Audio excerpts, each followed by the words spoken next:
तो guys welcome back to this channel. Guys इस video में हम लोग बात करने जा रहे हैं DHFL के बारे में। अगर आप एक डिपॉजिटर हैं तब भी आपके लिए बहुत अच्छी खबर है, अगर आप इसके अंदर शेयर होल्डर हैं तब भी आपके लिए बहुत अच्छी खबर है। दोनों लोगों के लिए भले की खबर है, इसलिए आप पूरा ध्यान से सुनिए और समझिएगा। लेकिन शुरू करें उससे पहले आपसे रिक्वेस्ट करूंगा, अगर आप इस चैनल को फर्स्ट टाइम देख रहे हैं तो प्लीज़ सब्सक्राइब करके बेल आइकन को हिट कर लीजिए ताकि आपको किसी भी वीडियो की नोटिफिकेशन मिस ना हो। तो सबसे पहले हम बात करते हैं DHFL के बारे में। सबसे पहले देखेंगे कल क्या हुआ। देखिए कल की खबर है, आज आप देख सकते हैं आज की सिचुएशन क्या है। 15.00 की ओपन प्राइस के बाद 14.95 का लो बनाने के बाद 15.80 का हाई बनाता है, जो कि इसका अपर सर्किट लगा हुआ था। 15.80 के ऊपर क्लोज भी हुआ। लगभग 14,58,394 टोटल वॉल्यूम ट्रेड करता है, जिसमें 66.51% की डिलीवरी उठा ली जाती है। 4.98% का अपर सर्किट NSE के ऊपर लग गया था। BSE के ऊपर देखें तो 15.85 के ऊपर क्लोज होता है, जो कि 4.97% का अपर सर्किट लगा है। 4,66,000 टोटल वॉल्यूम ट्रेड हुआ, जिसमें डिलीवरी 59.17% है। दीवान हाउसिंग फाइनेंस लिमिटेड का 52 वीक लो है बना चुका है 10.93 का, और 52 वीक हाई है 43.00 का। 497.41 करोड़ मार्केट कैप है BSE पे, और NSE पे 495.84 करोड़ रुपए है। देखिए दीवान हाउसिंग फाइनेंस लिमिटेड को एक्वायर करने के लिए बहुत लोग सामने आए, बहुत लोग आए, जिसमें ओक ट्री जो कि एक अमेरिका का एसेट मैनेजमेंट कंपनी है, 45% की वोटिंग इसको भी मिली थी। इसके अलावा अडानी कैपिटल, जिसको आप अच्छे से जानते हैं, इसको 18% की वोटिंग मिली थी DHFL को एक्वायर करने के लिए, लेकिन कुछ नहीं हुआ। जीता कौन? पिरामिल ग्रुप की जो बिड होती है वो उसको विन घोषित कर दिया जाता है। अगर हम देखें तो ओक ट्री जो है लगभग DHFL को एक्वायर करने के लिए 38,400 करोड़ रुपए देने के लिए तैयार था, जबकि पिरामिल ग्रुप DHFL को एक्वायर करने के लिए 37,250 करोड़ रुपए देने के लिए तैयार था। अगर आप इन दोनों डेटा को देखेंगे तो पिरामिल ग्रुप की जो बिड है वो कम है ओक ट्री के कंपेयर में। तो आप सिंपल सा क्वेश्चन पूछ सकते हैं कि ओक ट्री यहाँ ज़्यादा पैसे दे रहा है तो उसको क्यों नहीं चूज़ किया गया, उसको विनर क्यों नहीं घोषित किया गया?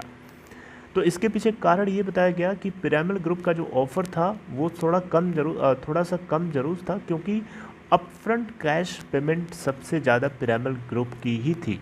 ओक ट्री अपफ्रंट पेमेंट जो है कम दे रहा था, तो लेंडर्स को पूरा का पूरा पैसा चाहिए, जितना मिल रहा है उसमें अपफ्रंट पेमेंट जहाँ ज़्यादा होगी उसको प्रेफर ज़्यादा करेंगे, जिसके चलते जो है पिरामिल ग्रुप को विनर कर दिया गया था।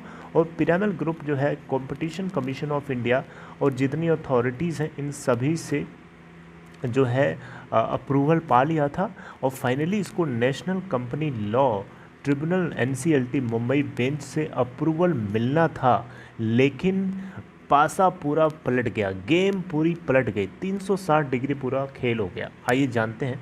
लेकिन सबसे पहले मैं आपको बताना चाहूँगा DHFL कोलैप्स कर गया था, इट वाज कोलैप्स्ड, राइट, क्योंकि बहुत सारे लिक्विडिटी क्रंच आ गए थे। और आपको बताना चाहूँगा जिसके चलते जो लेंडर्स थे इस कंपनी को घसीट करके जो है NCLT के अंदर लेके जाते हैं, और दिसंबर 2019 के अंदर, और तब से अभी तक क्रेडिटर्स जो हैं इसके रिजोल्यूशन के लिए लगातार कोशिश कर रहे हैं। स्टेट बैंक ऑफ इंडिया की अगर हम बात करें तो इस कंपनी के अंदर सबसे ज़्यादा एक्सपोजर है इसका 10,000 करोड़ रुपए का। और भी बैंक्स हैं जैसे कि कनारा बैंक है, बैंक ऑफ इंडिया है, NHB है, यूनियन बैंक ऑफ इंडिया है, सिंडिकेट बैंक जो कि आज कनारा बैंक के अंदर शामिल है, बैंक ऑफ बड़ौदा। ये कुछ बड़े बैंक्स हैं जिसमें सबसे ज़्यादा एक्सपोजर 10,000 करोड़ रुपए का सीधे सीधे SBI का है। तो आप देख सकते हैं ये है इसकी हालत। देखिए यहाँ पे आपको एक हेडिंग दिखाई दे रही होगी, DHFL bankruptcy case, NCLT asks lenders to consider former promoter Kapil Wadhawan's payment plan. देखिए यहाँ पे आपको पता है जो लेंडर्स हैं, जो बैंक्स हैं, जो क्रेडिटर्स हैं बेसिकली इसके, इन सभी ने रिज़र्व बैंक ऑफ इंडिया और कंपटीशन कमीशन ऑफ इंडिया दोनों से अप्रूवल पा लिया था पूरा पूरा, अब एनसीएलटी के दरवाजे पे जब खटखटाते हैं अप्रूवल पाने के लिए, तो एनसीएलटी बिल्कुल भी अगेंस्ट हो जाता है इस प्लान के। एनसीएलटी का यहाँ पे स्टैंड पॉइंट ये है, क्योंकि एनसीएलटी यहाँ पे अभी अगर आप देखें तो कपिल वाधवन जो कि जेल के अंदर बंद हैं, इन्होंने एनसीएलटी के अंदर एक पिटीशन भी फाइल कर रखा है।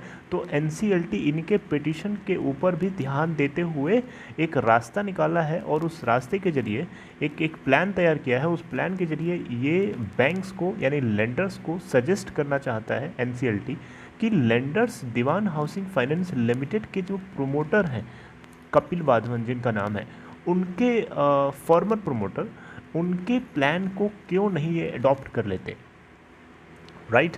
तो यहाँ पे जो है लेंडर्स जो है बिल्कुल भी जो है ये नहीं चाहते थे। पहले अगर वो ऐसा चाहते होते तो कपिल वाधवन की रिक्वेस्ट को पहले ही सुन लेते। कपिल वाधवन ने रिक्वेस्ट करी थी कि वो पूरी तरीके से वापस आना चाहते हैं और वो जो प्लान है वो बिल्कुल भी तैयार है। 91,000 करोड़ रुपए के आसपास का जो प्रपोज़ल है, आई थिंक मैं आपको अभी अपडेट करूँगा।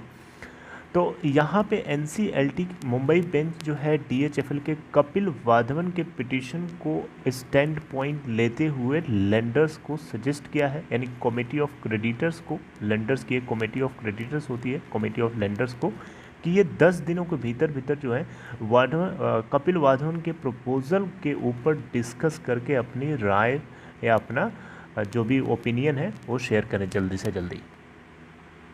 जैसा कि गाइस आप लोगों को पता है पिरामिल ग्रुप जो है ग्रुप जो है अपनी एक सब्सिडरी कंपनी जो कि एक फाइनेंशियल बेस्ड कंपनी है, उनकी फाइनेंशियल कंपनी है, एनबीएफसी टाइप की है। तो उस कंपनी के जरिए जो है पिरामिल ग्रुप जो है अब डीएचएफएल को एक्वायर करना चाहता था। और यहाँ पे जो ऑफ़र किया था डीएचएफएल ने वो लेंडर्स को तो 38,000 करोड़ रुपए के अंदर मैनेज कर सकता था, लेकिन शेयर होल्डर्स के लिए डीएचएफएल के शेयर होल्डर्स के लिए पिरामिल ग्रुप की तरफ से कोई भी अनाउंसमेंट नहीं किया गया था। एनसीएलटी एक फाइनल हम लोगों के लिए होप, आशा की किरण थी, जहां से कुछ ऐसा लग रहा था कि शेयर होल्डर्स के फेवर में या उनको ध्यान में रखते हुए कुछ ऐसा ज़रूर हो सकता है। आरबीआई और कंपटीशन कमीशन ऑफ इंडिया ने तो कुछ नहीं किया।